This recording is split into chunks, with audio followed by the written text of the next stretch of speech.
নমস্কার বন্ধুরা, রুচির কিচেনে সবাইকে স্বাগত জানাই। আজকের রেসিপি বেগুন ভাজা। বেগুন ভাজা তো অনেকভাবে খেয়েছেন, তবে এইভাবে একবার বেগুন ভাজা করে খেয়ে দেখুন। গরম ভাতে অসাধারণ লাগে খেতে, শুধু ভাত না, রুটির সঙ্গেও দারুণ লাগে খেতে। চলুন রেসিপিটা দেখে নেওয়া যাক, আশা করি ভালো লাগবে। এখানে দেখুন আমি দুটো বেগুন নিয়েছি, লম্বা বেগুন, তবে এই রেসিপিটা গোল বেগুন দিয়েও বানানো যাবে। সেক্ষেত্রে গোল গোল করে কেটে একটু মোটা মোটা করে কেটে নিতে হবে। তো দেখুন বন্ধুরা, আমি কিভাবে বেগুনটাকে কেটেছি। এইভাবে একটু মোটা করে বড় করে বেগুনটাকে কেটে নিতে হবে এই রেসিপির জন্য। সব বেগুনগুলোকে এখানে কেটে নিয়েছি, আর এখন বেগুনটাকে খুব ভালো করে ধুয়ে নিতে হবে। তো দেখুন বন্ধুরা, বেগুনটাকে খুব ভালো করে ধুয়ে নিয়েছি, আর এখন এই বেগুনের মধ্যে দিয়েছি অল্প করে লবণ, হাফ চামচের একটু কম দিয়েছি লবণ, আর দিয়েছি এখানে হাফ চামচ মতন হলুদের গুঁড়ো। এই রেসিপিতে আর হলুদের ব্যবহার করব না, সেই কারণে এই সময় আমি হলুদটা একটু বেশি দিয়েছি। দিয়ে এখন খুব ভালো করে হাত দিয়ে এইভাবে মেখে নিতে হবে।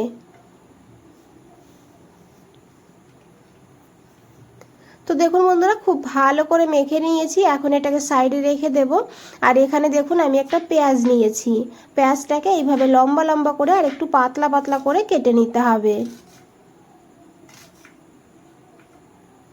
এইভাবে পেঁয়াজটাকে কেটে নিয়েছি, আর এরই সঙ্গে দেখুন আমি টমেটো নিয়েছি, টমেটোটাকেও একইভাবে একটু লম্বা লম্বা করে কেটে নেব।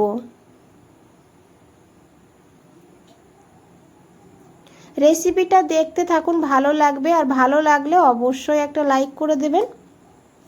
চ্যানেলটাকে সাবস্ক্রাইব করে পাশে থাকবেন, কমেন্টসে জানাবেন কেমন লেগেছে, আর অবশ্যই একবার এইভাবে বানিয়ে দেখবেন বেগুন ভাজা যদি বানিয়ে না থাকেন তাহলে। তো দেখুন বন্ধুরা, এখানে আমি টমেটো কেটে নিয়েছি, আর এরই সঙ্গে নিয়েছি একটা ক্যাপসিকাম, ছোট সাইজের। ক্যাপসিকামটাকেও কেটে নেব। যদি হাতের কাছে ক্যাপসিকাম না থাকে তাহলে ক্যাপসিকাম ছাড়া শুধু টমেটো আর পেঁয়াজ দিয়েও কিন্তু রান্নাটা আপনারা করতে পারবেন, তাতেও খেতে ভালো লাগবে।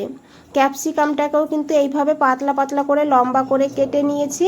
এখন ক্যাপসিকামটাকে খুব ভালো করে ধুয়ে নিতে হবে। এদিকে একটা ফ্রাই প্যান বসিয়ে দিয়েছি 2 চামচ সর্ষের তেল। রান্নাটা আমি সর্ষের তেলে করেছি, তবে সাদা তেলেও করা যাবে। তেলটা খুব ভালো করে গরম হয়ে গেলে তারপরে এখানে সেই বেগুনগুলো দিয়ে দিতে হবে। হাতে 10 মিনিট সময় থাকলে বেগুনের এই রেসিপিটা বানিয়ে ফেলতে পারেন, খেতেও দারুণ লাগে। তো দেখুন বন্ধুরা, সবগুলো দিয়ে দিয়েছি, তারপরে ঢাকা দিয়ে 2 মিনিট রেখে দিয়েছি। গ্যাসের ফ্লেমটা মিডিয়াম টু হাইতে করে দেবেন, না হলে কিন্তু বেগুনগুলো নরম হয়ে যাবে। বেগুনগুলোকে নরম করব না, অথচ বেগুনটা ভাজা হয়ে যাবে, সেইভাবে বেগুনটাকে ভেজে নিতে হবে।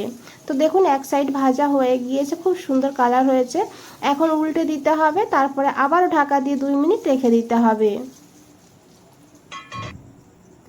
2 মিনিট হয়ে গিয়েছে, ঢাকনাটা সরিয়ে নিয়েছি। এখন এখানে দিয়ে দিতে হবে পেঁয়াজ কুচি, আর পেঁয়াজটাকে দিয়েও কিন্তু এইভাবে একটু নাড়াচাড়া করে মিশিয়ে নেব। পেঁয়াজটাকে হালকা ভেজে নেব এইভাবে একবার হলেও রান্নাটা করে দেখবেন, দারুণ লাগে খেতে।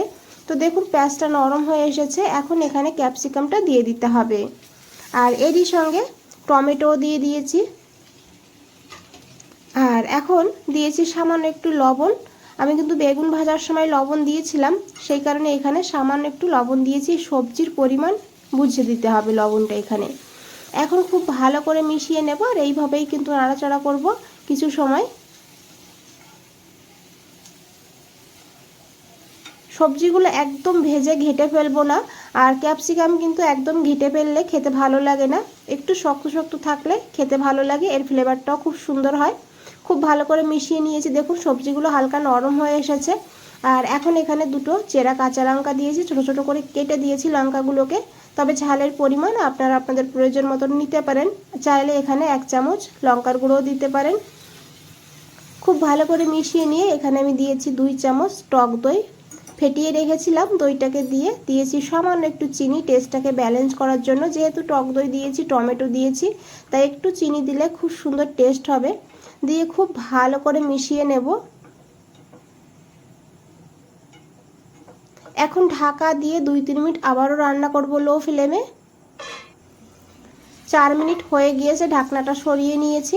এখন একবার খুব ভালো করে মিশিয়ে নেব। এই দইয়ের থেকে যে জলটা ছেড়েছে সেই জলটাকে কিন্তু শুকিয়ে নিতে হবে। যত সময় না তেল ছেড়ে দিচ্ছে তত সময় এইভাবে ভেজে নিতে হবে। হালকা হাতে নাড়াচাড়া করবেন, না হলে বেগুনটা ঘেটে যেতে পারে। সামান্য একটু ধনেপাতা দিয়েছি দেখুন, আর সাইড থেকে বন্ধুরা তেলও ছেড়ে দিয়েছে। খেতেও কিন্তু দারুণ হয়, আশা করি দেখে বুঝতেই পেরেছেন দেখতে কতটা লোভনীয় লাগছে, খেতেও দুর্দান্ত।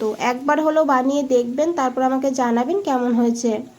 তো বন্ধুরা আজ তাহলে এই পর্যন্তই, ফিরে আসছি নতুন কোনো রেসিপি নিয়ে। ভালো থাকবেন, সুস্থ থাকবেন, সবাইকে অনেক অনেক ধন্যবাদ এত সময় ধৈর্য ধরে রেসিপিটা দেখার জন্য।